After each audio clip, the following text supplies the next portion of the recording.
गुरुर्ब्रह्मा गुरुर्विष्णु गुरुर्देवो महेश्वरा गुरुर्साक्षात् परब्रह्म तस्मै श्री गुरुवे नमः।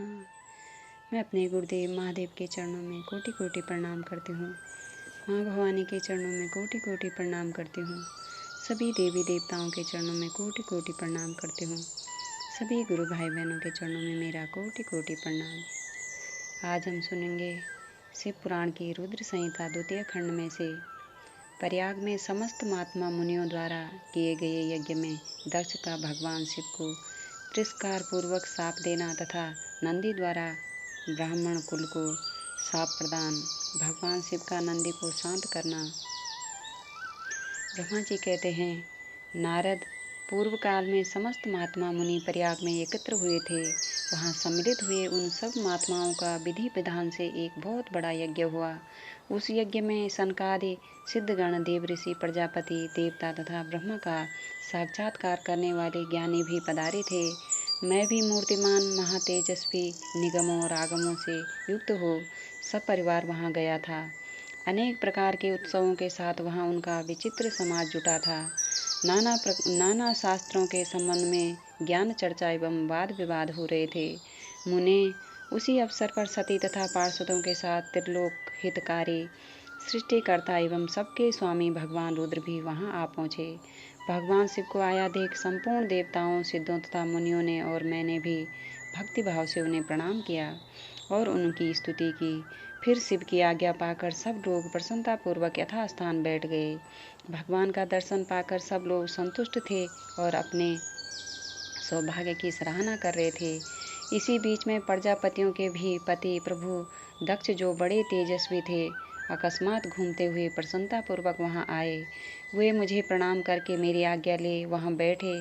दक्ष उन दिनों समस्त ब्रह्मांड के अधिपति बनाए गए थे, अतएव सबके द्वारा सम्माननीय थे, परंतु अपने इस गौरवपूर्ण पद को लेकर उनके मन में बड़ा अहंकार था, क्योंकि वे तत्व ज्ञान से शून्य थे। उस समय समस्त देव ऋषियों ने नतमस्तक हो स्तुति और प्रणाम के द्वारा दोनों हाथ जोड़कर उत्तम तेजस्वी दक्ष का आदर सत्कार किया। परंतु जो नाना प्रकार के लीला विहार करने वाले सबके स्वामी और उत्कृष्ट लीलाकारी स्वतंत्र परमेश्वर हैं, उन महेश्वर ने उस समय दक्ष को मस्तक नहीं झुकाया। वे अपने आसन पर बैठे ही रह गए, खड़े होकर दक्ष का स्वागत नहीं किया। महादेव जी को वहां मस्तक झुकाते न देख मेरे पुत्र प्रजापति दक्ष मन ही मन अप्रसन्न हो गए।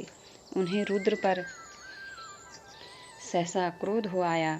वे ज्ञान शून्य तथा महान अहंकारी होने के कारण महाप्रभु रुद्र को क्रूर दृष्टि से देखकर सबको सुनाते हुए उच्च स्वर से कहने लगे। दक्ष ने कहा, ये सब देवता, असुर, श्रेष्ठ ब्राह्मण तथा ऋषि मुझे विशेष रूप से मस्तक झुकाते हैं, परंतु वह जो प्रेतों और पिशाचों से घिरा हुआ महामानुष्य बनकर बैठा है, वह दुष्ट मनुष्यों के समान क्यों मुझे प्रणाम नहीं करता। शमशान में निवास करने वाला यह निर्लज्ज जो मुझे इस समय प्रणाम नहीं करता, इसका क्या कारण है? इसके वेदोक्त कर्म लुप्त हो गए हैं या भूतों और पिशाचों से सेवित हो मतवाला बना फिरता है और शास्त्रीय विधि की अवहेलना करके नीति मार्ग को सदा कलंकित किया करता है।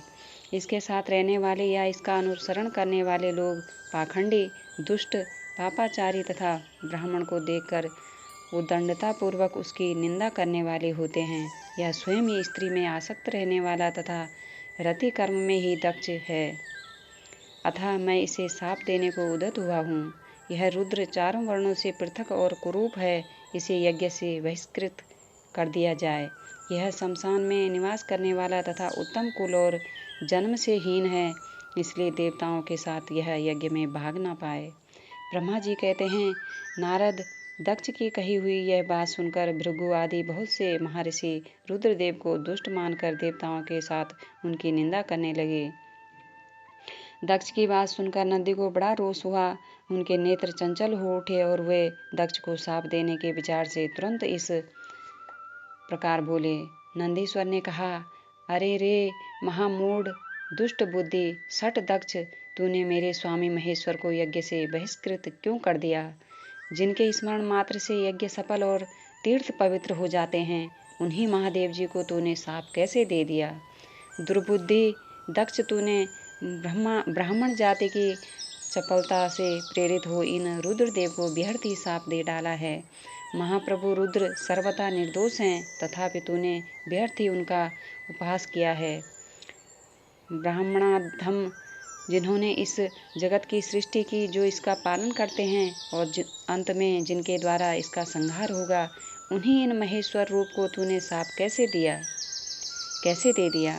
नंदी के इस प्रकार फटकारने पर प्रजापति दक्ष रोष से आग बबूला हो गए और उन्हें साप देते हुए बोले, अरे रुद्रगणों, तुम सब लोग वेद से बहिष्कृत हो जाओ, वैदिक मार्ग से भ्रष्ट तथा महर्षियों द्वारा परित्यक्त हो पाखंडवाद में लग जाओ और शिष्टाचार से दूर रहो। सिर पर जटा और शरीर में भस्म एवं हड्डियों के आभूषण धारण करके मद्यपान में आसक्त रहो।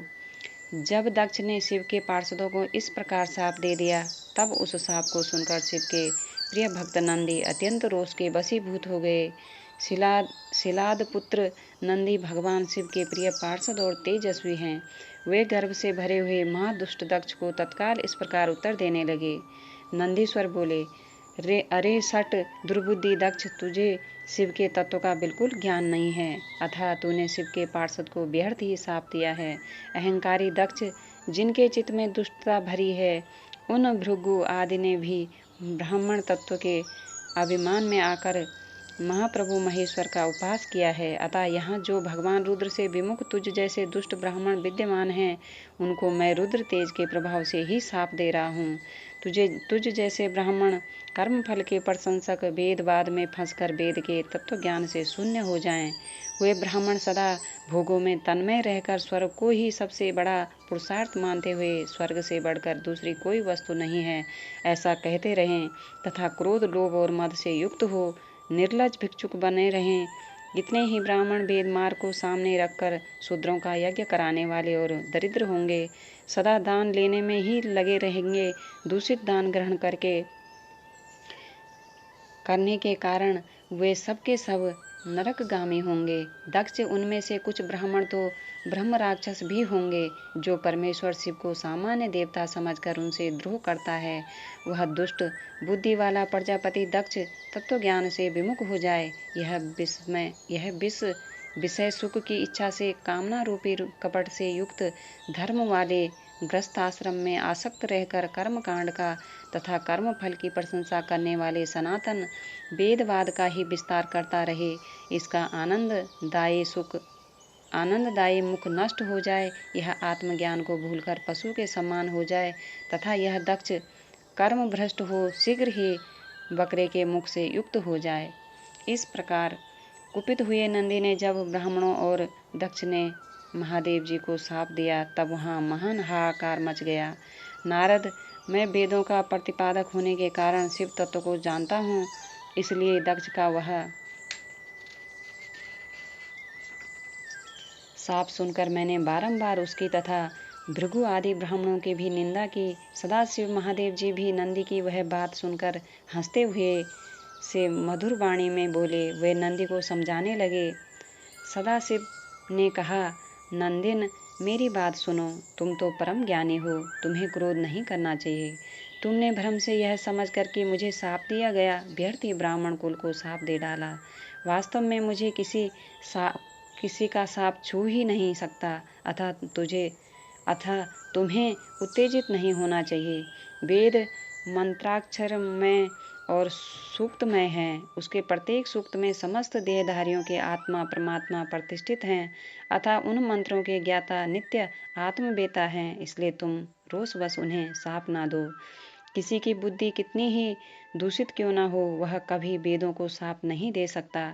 इस समय मुझे शाप नहीं मिला है, इस बात को तुम्हें ठीक ठीक समझना चाहिए। महामते, तुम सनकादि सिद्धों को भी तत्व ज्ञान का उपदेश देने वाले हो, अतः शांत हो जाओ। मैं ही यज्ञ हूँ, मैं ही यज्ञ कर्म हूँ, यज्ञों के अंगभूत समस्त उपकरण भी मैं ही हूँ, यज्ञ की आत्मा मैं हूँ, यज्ञ परायण यजमान भी मैं हूँ और यज्ञ से बहिष्कृत भी मैं ही हूँ। यह कौन, तुम कौन और ये कौन, वास्तव में सब मैं ही हूँ। तुम अपनी बुद्धि से इस बात का विचार करो। तुमने ब्राह्मणों को व्यर्थ ही शाप दिया है। महामते नंदिन, तुम तत्वज्ञान के द्वारा प्रपंच रचना का बाध करके आत्मनिष्ठ ज्ञानी एवं क्रोध आदि से शून्य हो जाओ। ब्रह्मा जी कहते हैं, नारद भगवान शंभु के इस प्रकार समझाने पर नंदिकेश्वर विवेक प्रायण हो क्रोध रहित एवं शांत हो गए। भगवान शिव भी अपने प्राण प्रिय पार्षद नंदी को शीघ्र ही तत्व का बोध कराकर प्रमथ गणों के साथ वहां से प्रसन्नता पूर्वक अपने स्थान को चल दिए। इधर रोष वेश से युक्त दक्ष भी ब्राह्मणों से घिरे हुए अपने स्थान को लौट गए, परंतु उनका चित्त शिवद्रोह में ही तत्पर था। उस समय रुद्र को शाप दिए जाने की घटना का स्मरण करके दक्ष सदा महान रोष से भरे रहते थे। उनकी बुद्धि पर मूर्छा छा गई थी। वे शिव के प्रति श्रद्धा को त्याग कर शिव पूजकों की निंदा करने लगे। तात नारद, इस प्रकार परमात्मा शंभु के साथ दुर्व्यवहार करके दक्ष ने अपनी जिस दुष्ट बुद्धि का परिचय दिया था वह मैंने तुम्हें बता दी। अब तुम उनकी प्रकाष्ठा को पहुंची हुई दुर्बुद्धि का वृत्तांत सुनो। मैं बता रहा हूँ। नमः शिवाय, नमः शिवाय। मैं अपने गुरुदेव महादेव के चरणों में कोटि कोटि प्रणाम करती हूँ। माँ भवानी के चरणों में कोटि कोटि प्रणाम करती हूँ। सभी गुरु भाई बहनों को मेरा कोटि कोटि प्रणाम। सभी का बहुत बहुत धन्यवाद।